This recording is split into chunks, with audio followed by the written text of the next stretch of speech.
Madam, এই ললিত যাদব তো এতদিনে হাওয়া হয়ে গিয়ে থাকবে। হতে পারে। নবীন স্যার ও যোধপুরের অ্যাড্রেসে পৌঁছবেন, কিন্তু তুই নিজের সব লোকেদের কাজে লাগিয়ে দে গুরু। যদি পুনের বাইরে ও গিয়েও থাকে, ওর ফুটপ্রিন্ট তো কোথাও না কোথাও আমরা পেয়েই যাব।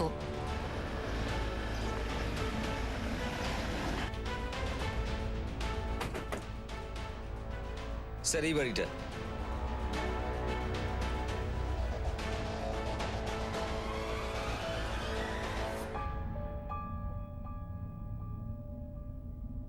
শুনুন, এই লোকটা ললিত যাদব না? হ্যাঁ স্যার। এই ওর বাড়িতে তালা লাগানো? হ্যাঁ স্যার, গত 3 বছর ধরে তালা দেয়া। বছরে একাধবারও আসে এখানে, শুনেছি বাইরে কোথায় কাজ করে। ওর ওয়াইফ কি এরকম দেখতে? স্ত্রী? যতদূর আমি জানি ওর বিয়েই হয়নি। এটা কি অন্য কোনো আত্মীয় হতে পারে ললিতের? ওর বাবা মা তো অনেক বছর আগে মারা গেছে, আর কোনো আত্মীয় আছে কিনা আমি জানি না।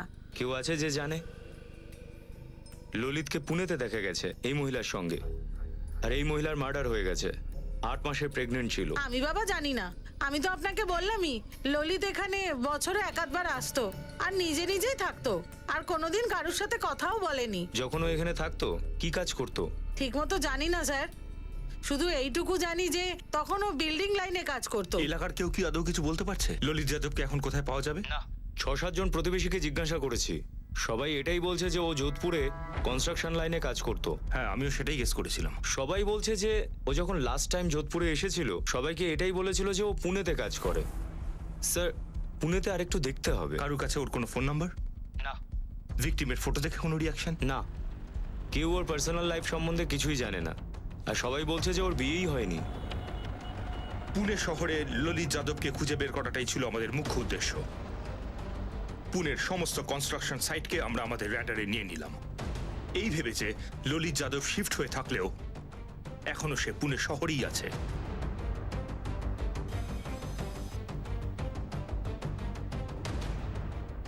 আর আমাদের এই প্রচেষ্টা ব্যর্থ হয়নি। আমরা খুঁজে পেলাম ললিত যাদবকে। একদম পুনেতেই আছে স্যার। এই বিপি কনস্ট্রাকশন সাইট আছে না কোর্ট রোডে, এখানেই ও সুপারভাইজার।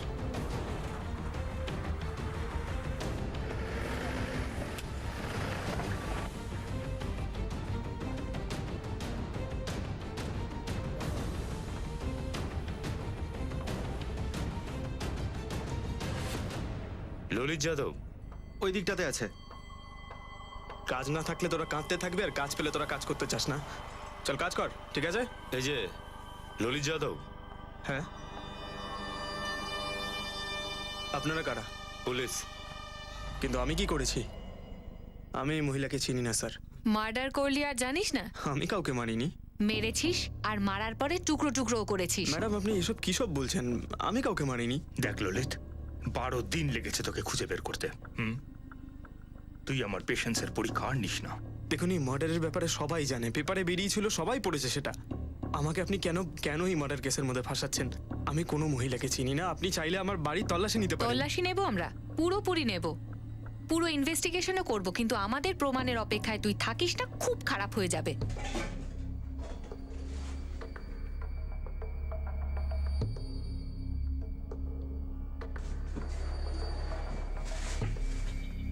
ললিত মোটামুটি আমাদের সাথে 2 বছর কাজ করছে, কিন্তু কখনো ওর সঙ্গে কোনো মেয়েকে আমরা দেখিনি, কিংবা ওর ব্যাপারে কিছু শুনিও নি।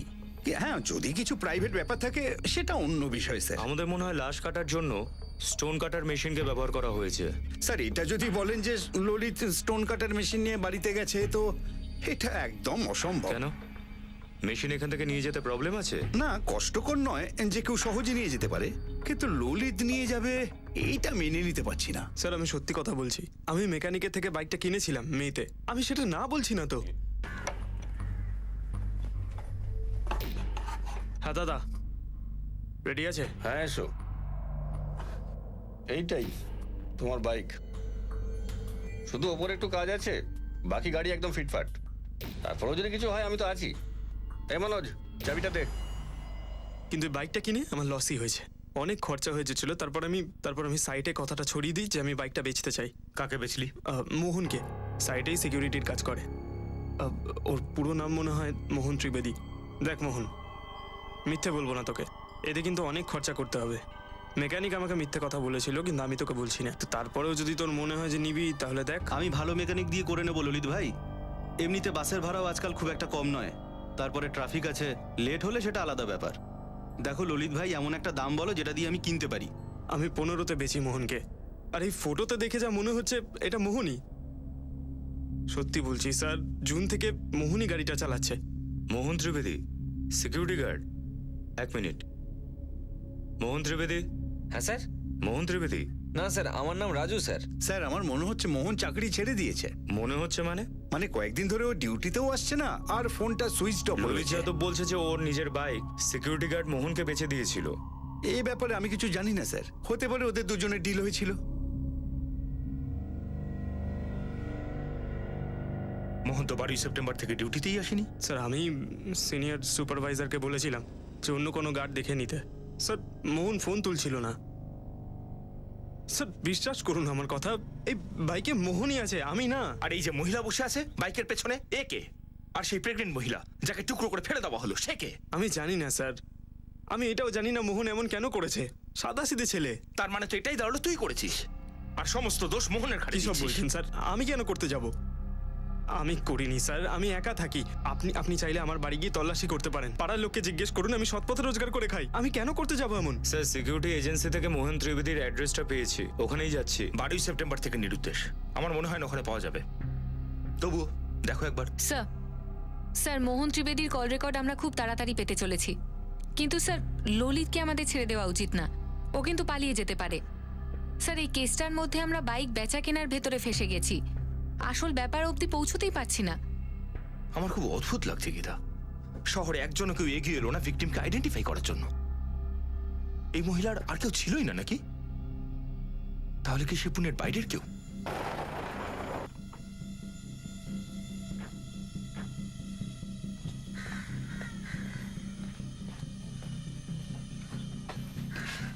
জেনে দেখো এই বাড়িটা মোহনের ছিল না ভাড়ায় থাকতো।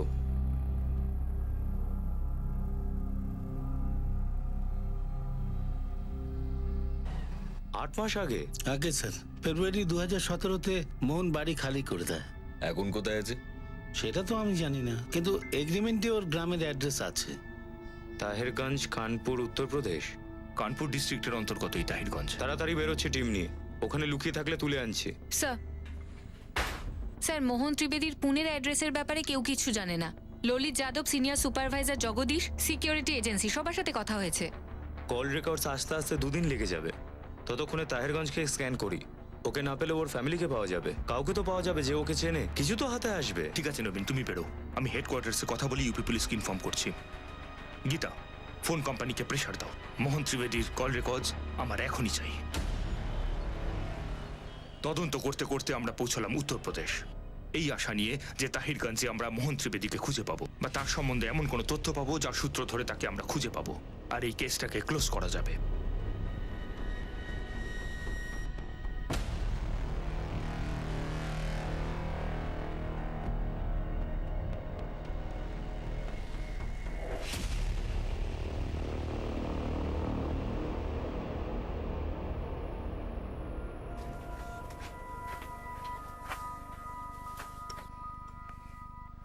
পান্ডেজি, এই গ্রামে গ্রাম প্রধানের সঙ্গে কথা বলতে চাই, সেখান থেকে যদি কিছু জানা যায়। হ্যাঁ স্যার।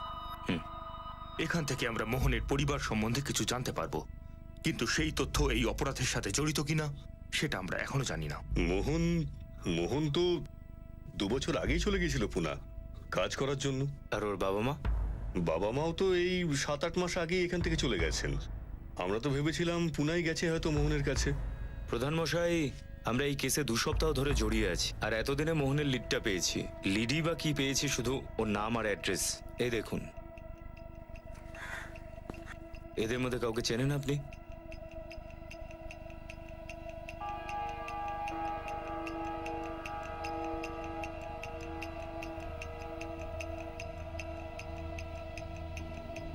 এটা দেখে কেউ কি করে বুঝবে কিছু স্যার? দেখুন প্রধান মশাই, আমরা অনেক দূর থেকে এসেছি, আরেকবার ভালো করে দেখুন প্লিজ, হতে পারে আপনি কিছু বলতে পারেন।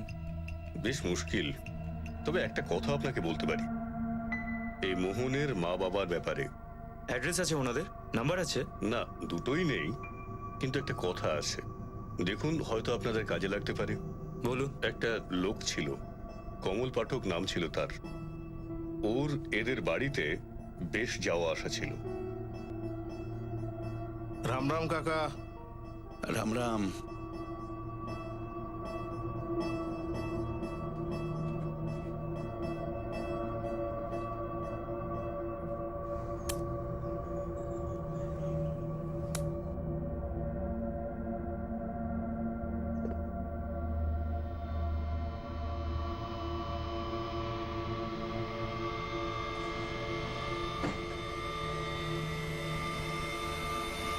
এমনিও এই ব্যাপারটা কারোর কাছে গোপন ছিল না, সবটাই উন্মুক্ত ছিল।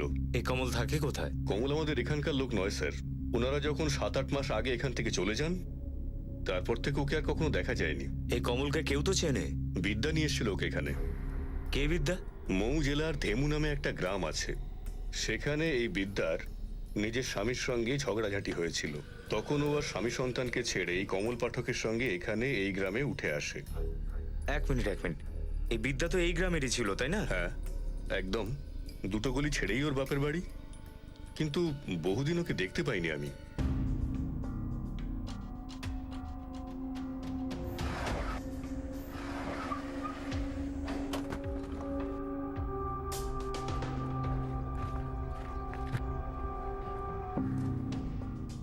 আমরা মহারাষ্ট্র পুলিশ থেকে।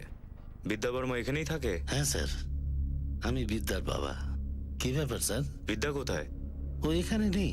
কমল পাঠকের সাথে আছে? ব্যাপারটা কি সেটা বলবেন তো?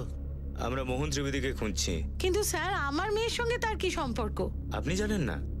পুরো গ্রাম জানে। আপনার মেয়ে বিদ্যা এই কমলকে নিয়ে এখানে এসেছিল, আর কমল মোহনের বাড়িতে আসা যাওয়া শুরু করেছিল। কেন শুরু হয়েছিল এটা আপনারাও জানেন। এখন আমরা মোহনের মা বাবাকে খুঁজছি, যাতে মোহনকে খুঁজে পাই। সেই জন্য আমাদের বিদ্যাকে চাই। অনেকদিন ধরে এখানে নেই, আর টাকাও পাঠাচ্ছে না আমাদের। নিজের স্বামী আর বাচ্চাকে ছেড়ে ওই কমলের সঙ্গে এখানে চলে আসে, আর কমল নিজের পরিবারকে ছেড়ে এখানে চলে আসে। তার মানে এই কথাটা এই হলো যে বিদ্যা কমলের সঙ্গে চলে গেছে। হ্যাঁ, চলে গেছে। কে জানে কি ঢুকেছিল আমার মেয়েটার মাথায়, কি অঘটন ঘটলো, নিজের হাতে নিজের সংসার শেষ করে দিল। স্যার, ধেমগ্রামে গিয়ে কমলের ব্যাপারে জিজ্ঞেস করুন। আসলে স্যার, কমলকে আপনারা কেন খুঁজছেন? আসলে ও একটা কেসের মধ্যে ইনভলভ। যাই হোক, ওই কেসটার কথা ছেড়ে দিন। আপনাদের কাছে বিদ্যার নাম্বার আছে নাকি সেটাও নেই? হ্যাঁ আছে, আপনি একটু দাঁড়ান। এই কেসটার উৎপত্তি এইখানে বিদ্যার বাড়িতেই ছিল। ঘুরে ফিরে আমাদের এখানেই আসতে হতো। ধেমুগ্রাম, মাউজেলা। হ্যাঁ স্যার। এই কমল পাঠকের পেছনে পড়ে যাই, কি জানি মোহন পর্যন্ত কোনো লিড পাওয়া যেতে পারে। ঠিক আছে, ঘুরে এসো ধেমু। সন্ধ্যের মধ্যে মোহন কল রেকর্ডস পেয়ে যাব। হতে পারে তার আগে মোহনকেই পেয়ে যাই। মাউ জেলার ধেমুগ্রাম থেকে আমরা আশা করেছিলাম যে কমল পাঠক সম্বন্ধে কোনো লিড পেয়ে যাব, আর সে আমাদের মোহন ত্রিবেদী আর তার পরিবারের কাছে পৌঁছে দেবে। এবার আমরা সম্পূর্ণ বিশ্বাস করতে শুরু করি যে এই ভয়ঙ্কর হত্যাকাণ্ডের চাবি মোহন ত্রিবেদীর হাতেই ছিল। দেখুন, কমল শুধু আমার নামেই স্বামী। অনেকদিন উনি আমার সাথে থাকেন না। এখন কোথায় পাওয়া যাবে ওকে? সেটা ওনাকেই জিজ্ঞেস করুন না, যার সাথে থাকে। বিদ্যা বর্মা। গাঁ শুদ্ধ সবাই জানে ওদের ব্যাপারে। 2 বছর হয়ে গেছে আমি ওনার মুখ দেখিনি পর্যন্ত। ওই মহিলার জন্য আমাকে আর আমার বাচ্চাদের ছেড়ে চলে গেছে ও। এই 2 বছরে কখনো ফোনে কথা হয়েছিল ওর সঙ্গে? কেন ফোন করবে? আর কথা বলবেই বা কেন? মোহন ত্রিবেদীকে চেনেন আপনি? সে আবার কে? ছাড়ুন। বিদ্যা বর্মার হাজবেন্ডকে কোথায় পাবো? সন্তোষ দাদা, হ্যাঁ, পুনা থেকে পুলিশ এসছে। পুলিশ? আপনারা কি মনে করেছেন ওই অসভ্য মেয়েটার খোঁজ খবর আমি রাখতে যাবো? হ্যাঁ, আর ওর ব্যাপারে যদি আমি আপনাদের কাছে কিছু না বলি, তাহলে আপনারা আমাকে জেলে পুরে দেবেন। হ্যাঁ, এই মুহূর্তে আমাদের কাছে তোমার বিরুদ্ধে কোনো প্রমাণ নেই সন্তোষ। চলে গেছে আপনারা আর আপনাদের খোঁজ খবর। বিদ্যা আমার জন্য মরে গেছে, আর ওই কমল কুত্তা, যদি ওর খোঁজ পান না আপনারা সাহেব, টুকরো টুকরো করে কেটে ফেলুন ওই হারামির বাচ্চাকে। বিদ্যা কমলের সঙ্গে কেন পালিয়েছিল? সে তো আপনারা শুনেই থাকবেন যে আমি ওর উপরে হাত তুলতাম। কি করব সাহেব, 3 বাচ্চার মা, পর পুরুষ দেখলেই খালি লটর পটর। মোহন ত্রিবেদীকে চেনো? ওর মা বাবা রোহিণী আর রাজেন্দ্র ত্রিবেদী? এদের ব্যাপারে আমি কিচ্ছু জানি না, নামও শুনিনি এদের ব্যাপারে। স্যার, সত্যি এটাই যে আমার কাছে কারুর ব্যাপারে জেনে কারুর খোঁজখবর করার এত সময় নেই। 2টো মেয়ে আমার, যাকে পালন করতে হবে, বড় করতে হবে, বিয়েও দিতে হবে তাদেরকে। আর সাহেব, আমার না একটা ছেলেও আছে, কিন্তু ওই হারামির বাচ্চা বিদ্যা ওকে নিয়ে যে কোথায় গেছে আমি কিচ্ছু জানি না। স্যার, নমস্কার।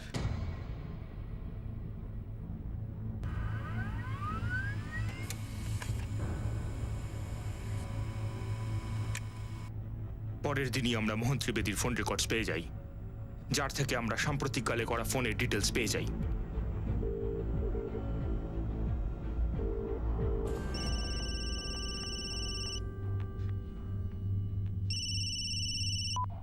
হ্যালো, কে বলছেন আপনি? ফোনটা তো আপনি করেছেন। আপনি কে বলছেন? মোহন ত্রিবেদীকে কি করে চেনেন? আমার ছেলেও। এখন আপনি কোথায়? আগে আমি বাড়িতে আছি।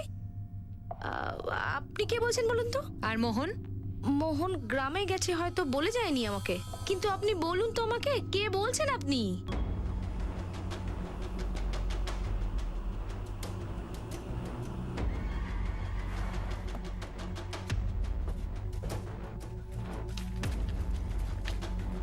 স্যার, রোহিণী ত্রিবেদী এখানেই থাকেন? হ্যাঁ, আপনারা রোহিণী, রোহিণী, আগে হ্যাঁ, কি ব্যাপার বলুন তো? আপনার ছেলে মোহন কোথায়? আগে আমি আপনাকে ফোনে বলেছিলাম তো, আমি বলতে পারবো না। আপনারা ঠিক কি জানতে চান? আমি মোহনের বাবা। আপনি রাজেন্দ্র? হ্যাঁ হ্যাঁ, আমি। এই বাইকে মোহনের সাথে মহিলাটিকে? আমি বলতে পারবো না।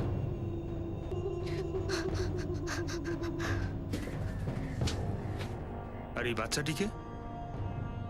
আমার ছেলেও। এও এও মানে?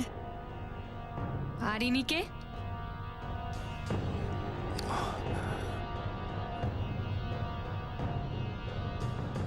আমি ঠিক জানি না। মোহনের বাইক কোথায়? ও নিয়ে বেরিয়েছে?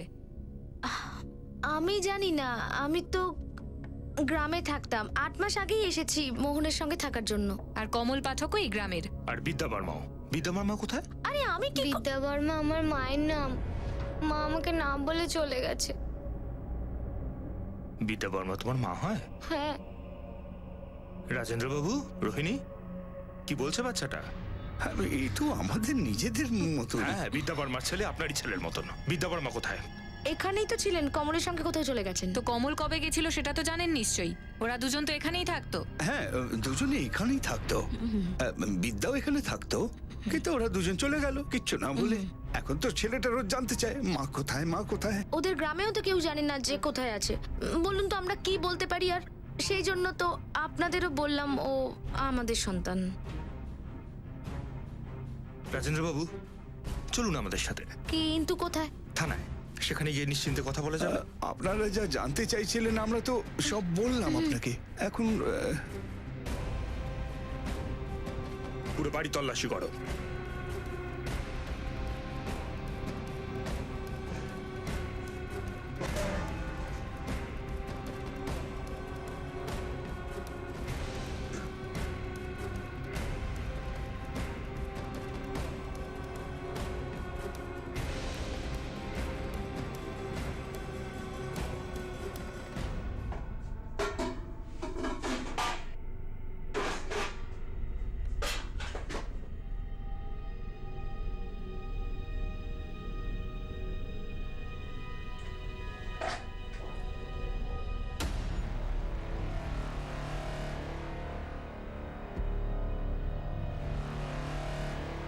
স্যার,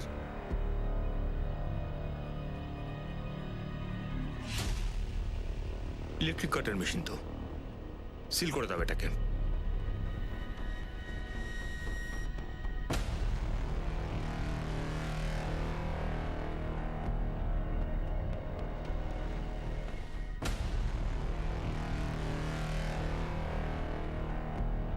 স্যার,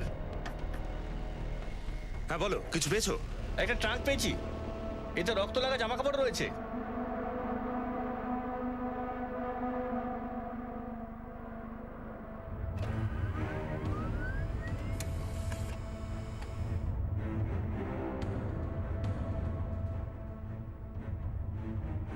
আগে সত্যি কথা, বিদ্যা 6 মাসের প্রেগনেন্ট ছিল যখন ও এখান থেকে চলে গেছে। আপনি আগে কেন বলেননি? সেটা তো আপনি জিজ্ঞেস করেননি। আর দ্বিতীয় কথা, আমরা কোন মুখে বিদ্যাকে জিজ্ঞেস করতাম? ও জানতো কি না সেটাও আমরা জানি না যে ওর বাচ্চার বাবা কে। এমনিতে স্যার, আমাদের নাতি রাহুল কেমন আছে? ভালো নেই শম্ভুবাবু, বেশ ভয় পেয়ে আছে। আমরা ওর সঙ্গে কথা বলে জানার চেষ্টা করছি যে কি হয়েছিল। অপরাধ ঘটে যাওয়ার প্রায় 2 সপ্তাহ বাদে আমরা সেই মহিলার আসল পরিচয় জানতে পারি। ইনি হলেন বিদ্যা বর্মা, কিন্তু এনাকে খুন কেন করা হয় সেটা জানা এখনো বাকি। একে তো আপনি জোর করে আমাকে বাড়ি থেকে নিয়ে এসেছেন এখানে, এতক্ষণ ধরে বসিয়ে রেখেছেন আর বারবার সেই একই প্রশ্ন করছেন যার উত্তর আমি জানি না বলেই দিয়েছি। আপনার কি মনে হয় যে আমি ভয় পেয়ে যাব? এরকম ভাবে প্রশ্ন করলে আমি সমস্ত দোষ স্বীকার করে নেব? রোহিণী, আপনাকে আমি ভয় দেখাচ্ছি না, আপনি উত্তর দিচ্ছেন না। আমরা সেই ইলেকট্রিক কাটার মেশিন এবং রক্তমাখা জামা কাপড় সম্বন্ধে জানতে চাইছি যেটা আপনার বাড়িতে পাওয়া গেছে। বিদ্যা বর্মার খুন আপনার বাড়িতেই হয়েছে। আপনি মোহন আর কমল পাঠকের ব্যাপারে জানতে চান তো? তাহলে শুনুন, ওরা দুজন একদিন কিছু না বলে কোথাও চলে যায়, ঠিক সেরকম ভাবে যেভাবে বিদ্যা না বলে চলে গেছিল।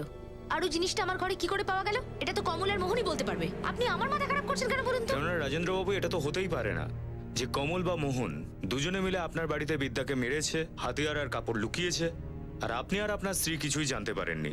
ভুল, আমাদের বাড়ির মধ্যে কিছু হয়নি, সেই জন্য আমি কিছু জানতাম না। রোহিণী সত্যিই আপনার ওয়াইফ? হ্যাঁ, সত্যি স্ত্রী। আপনি না মানলে আমি কি করতে পারি? না, ওখান থেকে তেমন কোনো আওয়াজ শুনিনি আমরা কাটার মেশিনের। মানে আপনারা বলছেন যে ঘরের ভেতর ওই মহিলার লাশটা কেটেছে? এই মহিলাটা এখানে এসেছিলেন নাকি এদের বাড়িতে? আরে ওনার বাড়িতে কে আসে যায় সে তো জানি না। হ্যাঁ, একটা বাচ্চা ছিল, রাহুল। হ্যাঁ সে বেচারা তো সবাইকে জিজ্ঞেস করে আমার মাকে দেখেছো নাকি, আমার মা কোথায়। 2-3 বার ওই ছেলেটা আমার কাছে আসে, আমি ফোনও করেছিলাম, কিন্তু যে নাম্বারটা ও দিয়েছিল সেটা বন্ধ ছিল। আর এই মহিলাটা যার নাম আপনি বিদ্যা বললেন, একে তো আমি কখনো দেখিনি। বাবু রাহুল, তোমার বাবা আসছে তোমায় নিয়ে যাওয়ার জন্য। মাও আসছে? না। আমার মা কোথায় গেছে? রাহুল, তুমি তোমার মাকে লাস্ট কবে দেখেছিলে আর কোথায় দেখেছিলে? আমি মাকে জড়িয়ে ধরে শুয়েছিলাম।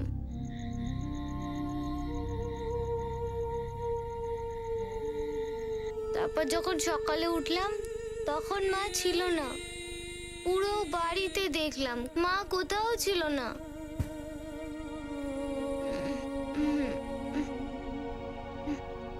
মা, মা,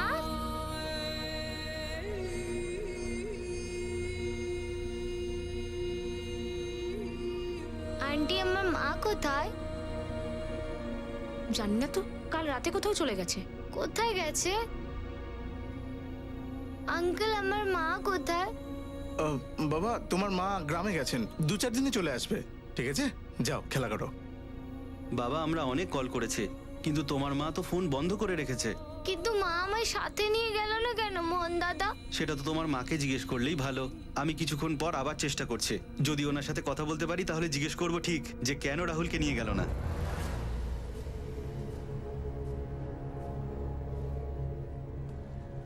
সবাই বলছিল 3-4 দিন, কিন্তু মা তারপরেও এলো না।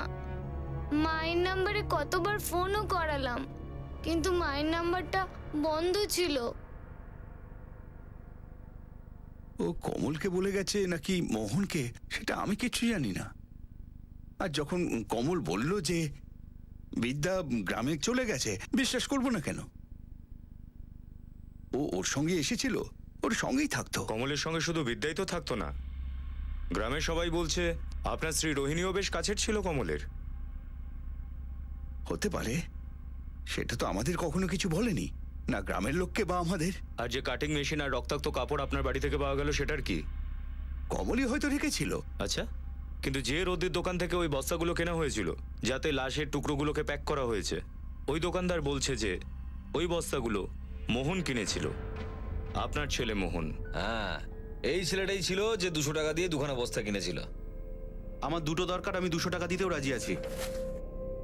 200? দাদা, আমার 2টো লাগবে। আরে এত সত্যি প্রমাণ থাকলে তাহলে ধরে ফেলুন না মোহনকে। আমাকে কেন জ্বালাচ্ছেন আপনারা? মোহন কি আমাদের জিজ্ঞাসা করে সবকিছু করে? কে আমাদের জিজ্ঞাসা করে কিছু করে? হতে পারে যে কমলই করিয়েছে ওকে এইসব। হ্যাঁ, তো ছিল কমল পাঠকের সঙ্গে আমার সম্পর্ক, তাতে আপনার কি এসে যায়? এমন কিছু করেছে বুঝি কমল পাঠক বা মোহন যেটার ব্যাপারে আমি জানি না? রোহিণী, বেশি চালাকি করার চেষ্টা করবেন না।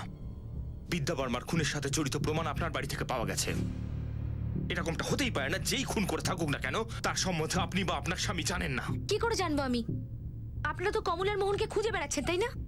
তাহলে ওদেরকে ধরে আপনি সব কথা জেনে নেবেন। আমার মাথা কেন খারাপ করছেন আপনি? আপনি আপনার স্বামী রাজেন্দ্র আর কমল পাঠকের সাথে 8 মাস আগে পুনেতে আসেন আপনার ছেলে মোহনের সাথে থাকার জন্য।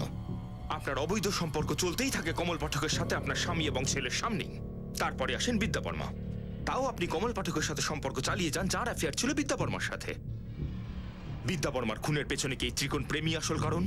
আপনার যা বোঝার, যা বলার, যেভাবে বলার আপনি বলতে থাকুন। আমি শুধু এই কথাটাই বলবো যে আমি কিছু জানি না। শুধু এইটুকুই জানি যে একদিন রাত্রিবেলায় বিদ্যা হঠাৎ করে চলে যায়। আমি কমলকে জিজ্ঞাসা করেছিলাম, ও বলেছিল গ্রামে গেছে, আমি মেনে নিয়েছিলাম। তারপর মোহনও কোথাও চলে যায়, আর তারপর কমল নিজেও।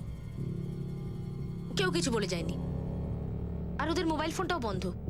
আর আপনি আমাকে এখানে তুলে নিয়ে চলে এলেন। রোহিণীর মুখ থেকে সত্যি কথা বের করাটা সহজ ছিল না। আমাদের সমস্ত রকম প্রচেষ্টা সত্ত্বেও সে ঘুরে ফিরে একই কথা বলছিল। রোহিণীর স্বামী রাজেন্দ্র ত্রিবেদীও মুখে কুলু পেটেছিলেন না। ওনার বয়সের কথা মাথায় রেখে ওনার উপর আমরা বেশি প্রেশারও করিনি। রাহুল তার মায়ের মার্ডার সম্বন্ধে কিছুই জানতো না। সেই বাড়িতে ইলেকট্রিক কাটার মেশিনটার ব্যবহার সম্বন্ধেও সে কিছুই জানতো না। বাচ্চাটির পক্ষে তার মায়ের অন্তর্ধান মেনে নেওয়া ছিল খুবই কষ্টকর। মোহন ত্রিবেদী এবং কমল পাঠককে পাবলিকের সামনে তুলে ধরতে আমরা তাদের গ্রামে এবং সমগ্র উত্তরপ্রদেশে মিডিয়ার মাধ্যমে খবরটা ছড়িয়ে দিই। রোহিণী বিদ্যাকে কমল মেরেছিল নাকি মোহন? আমরা একটা পন্থা অবলম্বন করি। রোহিণী এবং রাজেন্দ্র ত্রিবেদীকে ক্রমাগত জিজ্ঞাসাবাদ করতেই থাকি। বারবার তাদের থেকে তাদের বয়ান নেওয়া হয়। একই প্রশ্ন নানান ভাবে ঘুরিয়ে ফিরিয়ে আমরা তাদের জিজ্ঞাসা করতে থাকি, শুধু একটাই আশা নিয়ে যে হাঁপিয়ে গিয়ে হতাশ হয়ে তারা সত্যিটা উগড়ে দেবে। আর শেষমেশ সেটাই হলো। হ্যাঁ হ্যাঁ বাবা, হ্যাঁ, রোহিণী আর বিদ্যার সাথে কমলের প্রেম চলছিল। ঠিকই বলেছেন আপনি। আরে হ্যাঁ, আমাদের সামনেই হচ্ছিল। তাহলে সম্পূর্ণ সত্যিটা আবার বলেই দিন। রোহিণী যেরকমটা আপনারা জানেন যে যে সুন্দরী, আমার থেকে অনেক ছোট।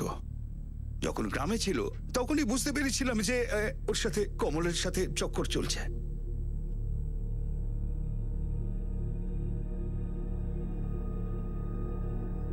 চুপ করে থাকিস না, বল। বিদ্যার সাথে কমল তোদের গ্রামে এলো, তারপর তোর সাথে বন্ধুত্ব হলো, প্রেম হলো, অনেক কিছু হলো, তারপর বলে ফেল। সবকিছু হয়েছিল, সবকিছু হয়ে গেছিল। তারপর তো কমলকে কারোর সঙ্গে ভাগ করতে পারিনি। সেই জন্য মোহনকে ফোন করে বলি যে আমি, ওর বাবা আর কমল তিনজন পুনেতে আসবো ওর সঙ্গে থাকার জন্য। যদি বাড়িটা ছোট হয় না, তাহলে একটা বড় বাড়ি ভাড়া নিতে হবে। যদি কমল কিছু রোজগার করে না, তাহলে বাড়ি ভাড়াটা ও দিতে পারবে, তাই না? হ্যাঁ ঠিক আছে মা, আমি বলছি, তাহলে আমি ভেবে জানাচ্ছি। আরে ভাবাটা আবার কি আছে এর মধ্যে? যত তাড়াতাড়ি সম্ভব একটা বাড়ি ভাড়া নিয়ে নে। আমি 2-3 দিনের মধ্যে আসছি পুনেতে থাকার জন্য তোর সাথে।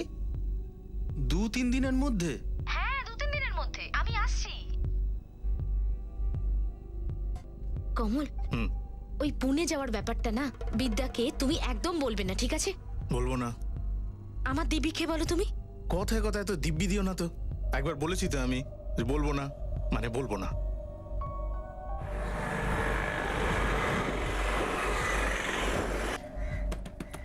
বাবা মোহন, দেখ আমরা এসে গেছি।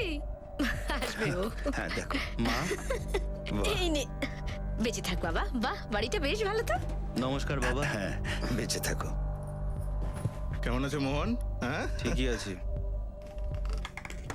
সবকিছু ঠিকই চলছিল। তারপর কি জানি কিভাবে 6 মাস পরে বিদ্যা হঠাৎ করে ওর ছেলে রাহুলকে নিয়ে এখানে চলে আসে। কি জানি ও কি করে জানতে পেরে যায় যে আমি পুনেতে মোহনের সাথে আছি। তুমি কি ভেবেছো আমি কিছু জানতে পারবো না? আসলে আমি তোমাকে বলতেই চাইছিলাম যে যে আমি এখানে মানে যা কিছু যেটাই হয়েছে সেটা অন্যায়, তুমি জানো? অন্যায়। কোনো মহিলাকে ব্যবহার করা, গর্ভবতী করে তাকে ছেড়ে চলে যাওয়া, খুব বড় অন্যায় এটা কমল। এই বাচ্চাটা আমার। এটা তুমি জিজ্ঞেস করছো? কার জন্য আমি আমার স্বামী আর সন্তানকে ছেড়ে তোমার সাথে চলে এসেছিলাম কমল, আর তুমি ওখানে আমাদের ছেড়ে এই রোহিণীর সাথে পালিয়ে এসছো? হ্যাঁ, গ্রামে তুই কমলের সাথে লটর পটর করলি, এটা আমি জানতাম। আমি ভাবলাম ঠিক আছে, আমি ওকে ভাগাভাগির জন্য রাজিও হয়ে গেছিলাম। কিন্তু তুই এতটাই লোভী যে তুই ওকে নিয়ে পালিয়ে চলে এলি। না আমি এখানে কমলের সঙ্গে পালিয়ে এসেছি, আর না আমি ওকে বলেছি পালাতে। ও নিজের ইচ্ছেতে, নিজের মর্জিতে আমার সঙ্গে এখানে চলে এসেছে তোমাকে ছেড়ে দিয়ে, বুঝেছো তুমি? সেভাবেই তো, যেভাবে ওর বউকে ছেড়ে আমার সাথে এসেছিল। আর কমল কি জিনিস সেটা আমি খুব ভালো করে জানি, আর তোকে আমি স্কুলের সময় থেকে চিনি। রোহিণী, কমল আর বিদ্যা তিনজনের মধ্যে কি চলছিল, কি ঘটছিল আমি কিচ্ছু জানি না। আমি তো শুধু বাড়িতে থাকতাম। এই বয়স হয়েছে, স্ত্রীর সাহায্য দরকার ছিল, তাই চুপ ছিলাম। আমি জানতাম রোহিণী আমার থেকে অনেক ছোট, আমি ওকে শান্তি দিতে পারছিলাম না। বিদ্যার মার্ডার কি আপনার বাড়িতেই হয়েছিল, আপনার সামনে? বিদ্যার ছেলে রাহুল এই ব্যাপারে কিচ্ছু জানে না কি করে? এই মেশিনের আওয়াজ বাইরে অব্দি পৌঁছলো না কি করে? বিদ্যাকে কি বাইরে নিয়ে গিয়ে মারা হয়েছিল? বিদ্যাকে যে মারা হয়েছে বা ওকে কোনোভাবে মারা হবে আমায় কেউ কিচ্ছু বলেনি। আর আপনি শুধু বোবার মতো সবকিছু দেখে গেলেন। হ্যাঁ, শুধু বোবা নয়, সেই সঙ্গে অন্ধ হয়েও, কারণ আমাকে ওই বাড়িতেই থাকতে হতো। ওই বিদ্যা এক নম্বরে দুশ্চরিত্র মেয়ে ছেলে ছিল। বলছিল যে ওর ওই পেটের বাচ্চাটা নাকি আমার কমলের বাচ্চা। আরে এটা কি করে হতে পারে? কোনো প্রমাণ নেই। হতেও তো পারে যে ওর পেটের ওই বাচ্চাটা অন্য কারোর, ওর অন্য প্রেমিকা তো থাকতে পারে, তাই না? বাচ্চাটা কমলের এই বলে ওর থেকে টাকা পয়সা ঝাড়ছিল। আরে আমাকে ছাড়ুন, কমলে ওকে নিয়ে বিরক্ত ছিল। আরে কি ব্যাপার, কোথায় নিয়ে যাচ্ছ? সারা মাসের টাকাটা তুমি ওর হাতে তুলে দেবে, তাই না? তোমাকেও দিই আর ওকেও দিই। হ্যাঁ, কিন্তু বেশিটা ওকেই দাও। পেটে বাচ্চা আছে, ওর অনেক রকমের খরচ আছে। আর আমি ওকে এখানে ডেকে আনিনি, ও নিজেই চলে এসেছে। আমি তো বলেছিলাম চলে যেতে এখান থেকে, কিন্তু না। তাছাড়া এই বাড়িটা তো তোমার, তোমার ছেলে মোহনের। ঘাট ধরে বের করে দাও। বের করে দিতে চাই না আমি ওকে। তাহলে কি চাও তুমি? শেষ করে দিতে চাই। আরে মাথা খারাপ হয়ে গেছে নাকি? জানো কি বলছো তুমি? একদম ঠিক কথা বলছি আমি। একেবারে মেরে ফেললে সত্যি আপদ চুকে যাবে। আরে আমি এক্ষুনি মোহনকে গিয়ে বলছি, ও আমাদের সাহায্য করবে। তুমি গিয়ে বিদ্যাকে এখানে ডেকে নিয়ে এসো। বেশি ভেবো না, যাও। আরে যাও।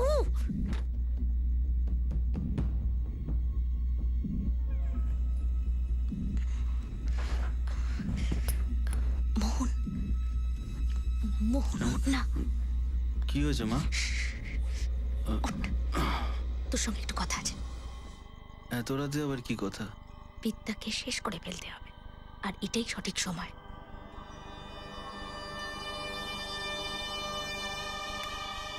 বিদ্যা, এই বিদ্যা, এক মিনিট একটু বাইরে এসো। কি হয়েছে?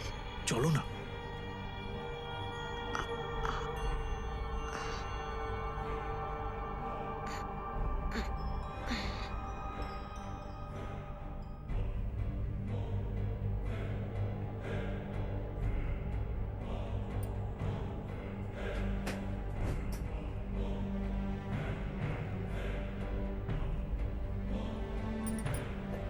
কি হয়েছে?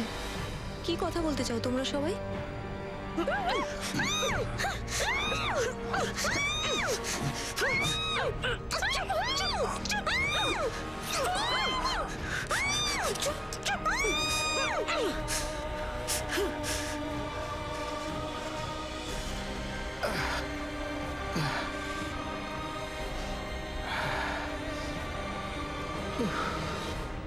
শ্বাস চলছে এখনো, অজ্ঞান হয়ে আছে শুধু। তাহলে শ্বাস বন্ধ করে দাও।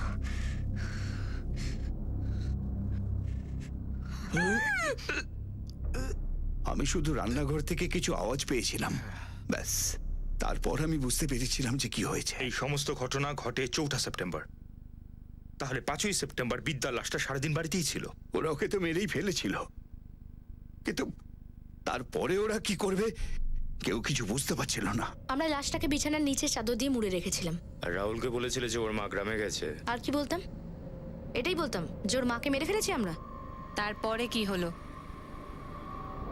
তারপরে আমরা প্ল্যান করলাম লাশটাকে গায়েব করার। যদি লাশটাকে সিঙ্গেল পিসে ফেলি ধরা পড়ে যাব। বিছানার নিচে কিভাবে লুকিয়ে রাখবো আর কতদিন?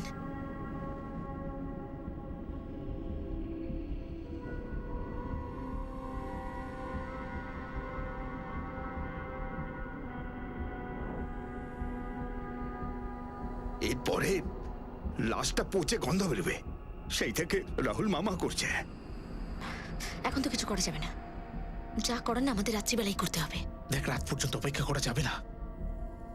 আমি বলি যে লাশটাকে টুকরো করে ফেলি, আর ওগুলোকে ভরে আলাদা জায়গায় ফেলে দিই। মনে একটা কাজ কর, হ্যাঁ, ওই কাটার হয় না, স্টোন কাটার, ওটা নিয়ে আয়। আর হ্যাঁ শোন, ওই বস্তাও নিয়ে আসবি, আর পলিথিনের প্যাকেটও নিয়ে আসবি, ওটা ভরে ফেলে দেবো। যা।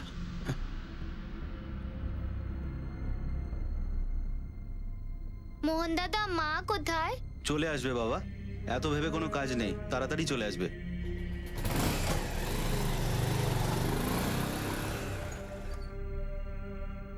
আমি রাত্রিবেলা রাহুলকে ঘুম পাড়ালাম, তারপর বিদ্যার লাশটাকে নিয়ে গিয়ে বাথরুমে কেটে ফেললাম। কিভাবে কাটলে? রাহুল আওয়াজ শুনে ওঠেনি? জিজ্ঞেস করেনি? জিজ্ঞেস করিনি, কিছু বুঝতে পারিনি।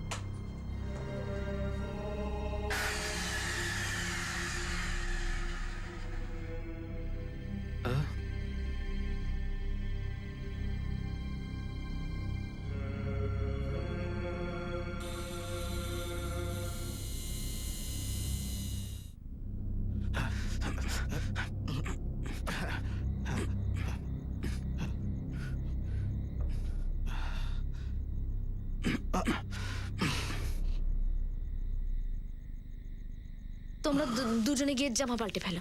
আমি যাবো না এগুলো ফেলতে। তাহলে কি গলায় ঝুলিয়ে ঘুরবে নাকি? যেটা শুরু করেছো সেটা শেষ করো। আরে ঘেন্না লাগছে, বমি পাচ্ছি আমার। তোমার জন্য এই সব কাজ করেছি না আমি। এবার তোমরা মা ছেলে যাও, যা খুশি তাই। মা, সব সকাল হওয়ার আগেই করতে হবে এগুলো। আচ্ছা ঠিক আছে, তো বেশ, তোদের এই জিন্স প্যান্ট আর ওই বস্তা যেটা ওই কাঁধে নেওয়া যায় আমাকে দিয়ে দে। আমি যাচ্ছি তোর সাথে, তুই যা এখনই নিয়ে আয়। হ্যাঁ চলো।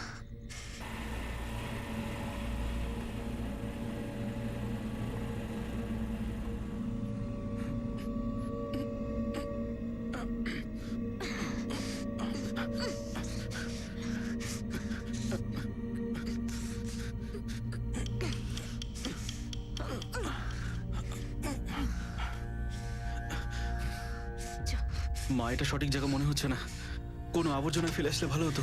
একেবারে ঠিক জায়গা, তাড়াতাড়ি করে এটাকেও ফেলে দে আর এখান থেকে চল চল।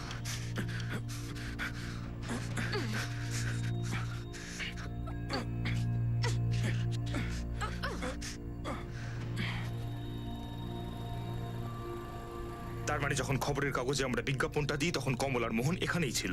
হ্যাঁ, কিছুদিন অবধি ছিল, তারপরে মোহন চলে গেল। ও বলতো ওর মাথা খারাপ হয়ে যাচ্ছে। রাহুল বারবার মায়ের কথা জিজ্ঞাসা করত। তারপর একদিন কমলও চলে গেল। আমি সত্যি কথা বলছি, কমল আমাকে বলে যায়নি যে ও কোথায় চলে গেছে। মোহন কোথায়? রোহিণী বাইক নিয়ে গেছে? জানি না, নিয়ে গেছে হয়তো, হয়তো কোথাও লুকিয়ে রেখেছে। কোথায় লুকিয়ে রেখেছে?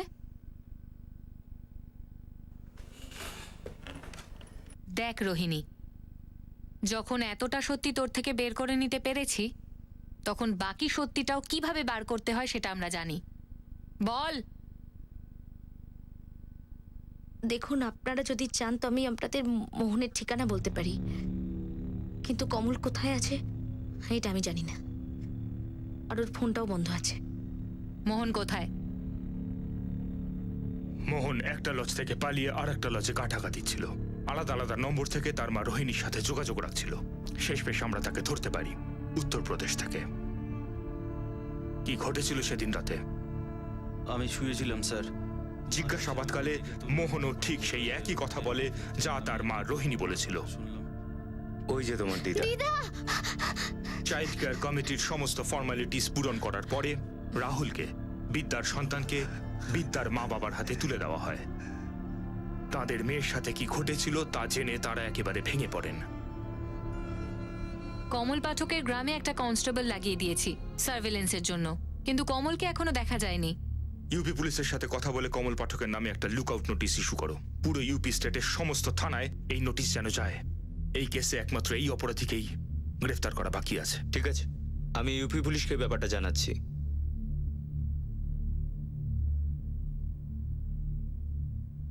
কমল পাঠকের সন্ধান আমরা এখনো পাইনি। আমাদের রাডার তার জন্য এখনো অনই করা আছে, আর ততদিন পর্যন্ত অনই থাকবে যতদিন না সে আমাদের মুঠোয় আসে। আমাদের সম্পূর্ণ বিশ্বাস আছে যে কমল পাঠককে আমরা খুব শীঘ্রই গ্রেপ্তার করব। ভিকটিম বিদ্যার ডিএনএ স্যাম্পল আর তার গর্ভের সন্তানের ডিএনএ স্যাম্পল আমরা প্রিজার্ভ করেছি। আর কমল পাঠককে গ্রেফতার করা মাত্রই ডিএনএ ম্যাচিং করানো হবে এটা জানার জন্য যে বিদ্যার গর্ভে লালিত সন্তান কমল পাঠকের ছিল নাকি নয়। এটা একটা টাফ কেস ছিল। আমরা বারংবার ভুল পথে চালিত হই আর অসহায়ের মতো সেখান থেকে বেরিয়ে আসি, কিন্তু আমরা হাল ছাড়িনি। এখন প্রশ্ন হলো এটাই যে এমন কি ঘটনা যা মানুষের মাথা এতটাই গরম করে তোলে যে মানুষ সঠিক এবং বেঠিকের গণ্ডি ভুলে গিয়ে এত নিচে নামতে পারে। আমাদের দায়িত্ব পরিষ্কার, বারংবার এটাই প্রমাণ করা যে অপরাধ করে পালাবার পথ নেই। Crime never page. অপরাধ করে শুধু এবং শুধুমাত্রই ক্ষতি হয়। আগামী পর্বে আবার আসবো নতুন একটা কেস নিয়ে। ক্রাইম পেট্রোল সতর্ক। For more updates, subscribe to our channel, click the show links and enjoy watching the videos.